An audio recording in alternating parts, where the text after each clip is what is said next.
Welcome to In It to Win It. This is Steve Barton, and thank you for tuning in. We are here with Alex Muir of Kenorland Minerals. Alex, thank you for coming on the show. Pleasure having me. Yeah, thank you. Yes. Okay, go ahead and give us your elevator speech. Tell us about your company, and give us an outline. All right. Well, Kenorland Minerals, it's a project generator focused on grassroots exploration in North America. We've been quite successful with a couple major discoveries. One being the Frotet Project, where we made a high-grade gold discovery with Sumitomo back in 2020. Since then, we've drilled over 100,000 meters, and we were able to turn our 20% joint venture interest into a 4% NSR royalty on what's going to be a multi-million ounce high-grade underground gold deposit.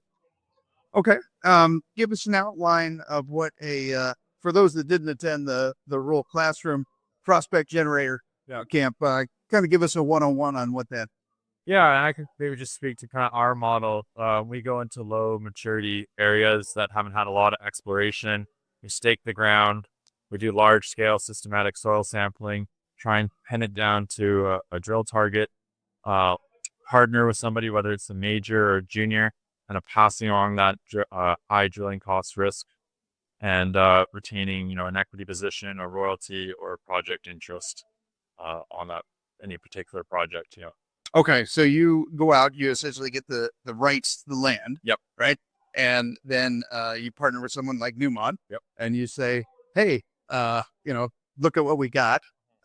You guys pay for this and drill it out. And if you find anything worthwhile, we get to keep something on that, like a royalty or. Yes. And also too, we're the operator on the project, so we're collecting revenue as well too. Okay. Yeah. So for instance, this year we're projected to generate about $4 million in revenue from operations on our projects. Okay. Yep. All right. And what's your G&A? It's about 3.5 to 4 million. So we kind of net that out with the revenue we generate. Okay. And market cap, cash, and debt. The market capitalization is 90 million Canadian. It's about $1.20. We got just over $25 million in the bank. We're projected to finish the year with about probably 18 to 19 million. No debt. And there's about 76 million shares outstanding, no warrants. So it's a very tight share structure. A lot of big holders in the company. Sumitomo, who's one of our partners, they're 10.1% shareholder. Centerra Gold came in on a strategic financing this year for 9.9%. With some large individuals like John Tognetti, who wrote the first check. He's a 14% holder. Okay. Guys like Rick, Adrian Day, Paul Stevens, they're all major investors in the company too, because they believe in the model. Yeah, Adrian Day owns a big cut, right? Yeah. Okay. Where was he on? 5, 7? I think it's around 5%. Okay. Like that. Yeah. Okay. And what after all of that, what's available to retail? About approximately 28%. Okay. All right. So pretty tight. Yeah. And with the market cap of 90 mil, limit orders only, just like everyone else here. Yeah. It's supply is scarce. Yeah. Yes. Okay. All right.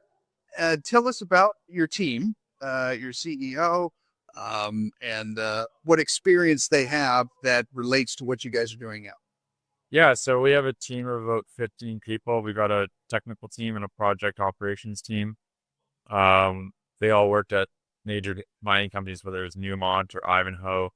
The founders were the CEO, Zach Blood, Dave Stevenson, Scott Smits, and Francis McDonald, who moved on to Lyft, but he's still an advisor to the company. They started the company back in 2016 privately.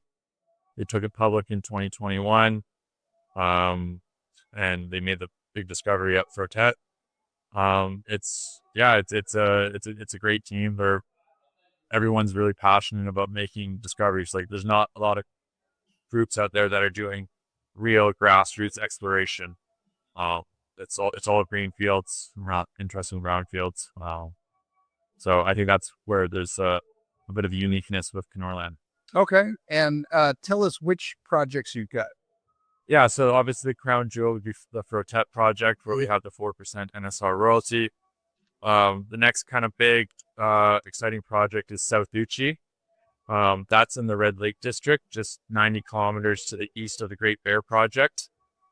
We just recently optioned that out to a private company called Orinoa Resources, backed by Tom Obradovich, Tim Young, and Chris Taylor, who is part of Great Bear. They've just raised a bunch of money to help do a first pass drill program, which we're going to be starting in the next month or so. So we're quite excited about going after that target. So I think it'll be about a 15,000 meter program. Oh, okay. How much per meter? Don't have that exact figure in mind, but I can get back to you on that one. Okay, if you have the ballpark. I think it's like $400 or $500 a meter. So, Okay, yeah. all right. Okay, Yeah. okay, all right. And we went over who owns the company. Okay, as far as scalability, like what how big are these projects that you have? Yeah, that's a good question. I mean, obviously you give away some of the upside by doing these partnerships. Yeah. But I think because we have so many different projects, we've got 20 plus projects, we create a lot of optionality. And that also provides the opportunity for liquidity events to raise capital. We're able to monetize on some of our assets. So instead of going to the market to having to finance and diluting the shareholder base, we can raise capital through, selling an equity position or perhaps selling a royalty or a project interest. So that's again, it comes to the uniqueness of the model and a lot of different avenues to create value for the company. Yeah. So your business model is similar to Riverside. Yep. Your business model is similar to Teo's business model, Maduro Capital. Yep. Right. When's the last time you guys had to go to the market and dilute? So we did do the strategic financing back in May of 2024. That was flow through financing. That's where Centerra came in on the back end. But that was well received by the market. I think we're trading around 80 something cents then. And, shortly after we announced that deal, the stock moved well above $1 and we're sitting around $1.20 right now. So I think that was a big sign of confidence in the company by the market. And so I think that was a beneficial raise. In terms of this year, there's no need to raise any capital, as I mentioned. Yeah. I think we're finished around 18 to 19 million bucks in the bank. Okay. Awesome. Yeah.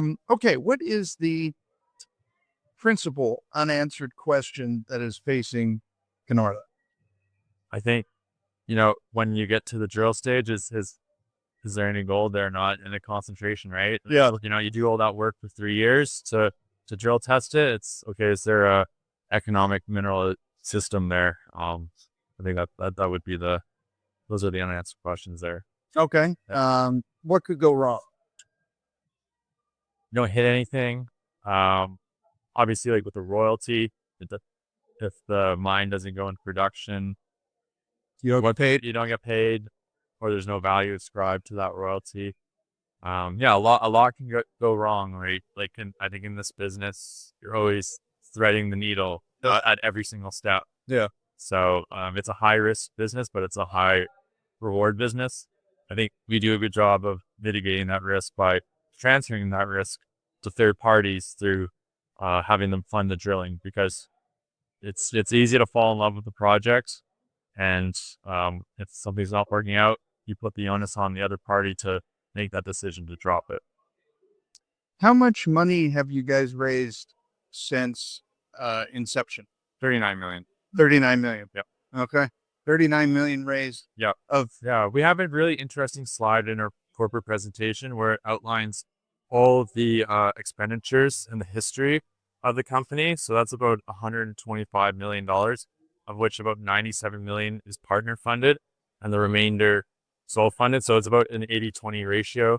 As I mentioned, it's about 39 million that we've raised. We've got 25 million in cash, 4 million in equity. Our total revenue that we brought in from our operator fees and payments exceeds our total historical G&A.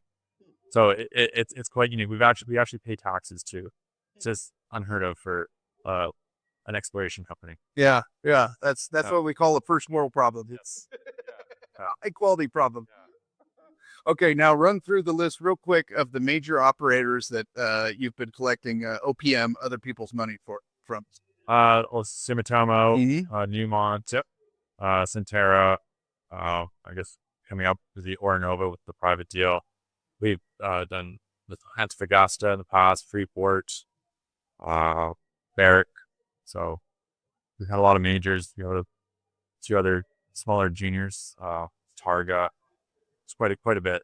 Okay. Yeah. But yeah, if you're able to get money from Freeport and Barrick, then you guys are doing something right. Yep. Okay. Awesome. Well, Alex, thank you very much for pleasure. coming on the show. Yeah, thank you. If the viewers want to get a hold of you or follow the company, how can they do so? Yeah, they can always call the number. I don't have it with me, but it's on the website, or you can just email me at amuir@kenorlandminerals.com. Okay. Yep. We will put those links down in the show notes below. Yep. So thank you for coming on the show. Yep. And thank you for tuning in. Be sure to support the show and share this with anyone that you think needs to hear it. It's probably your buddy that can't stop talking about tech stocks. You have yourself a great rest of the day, and we will talk to you next time.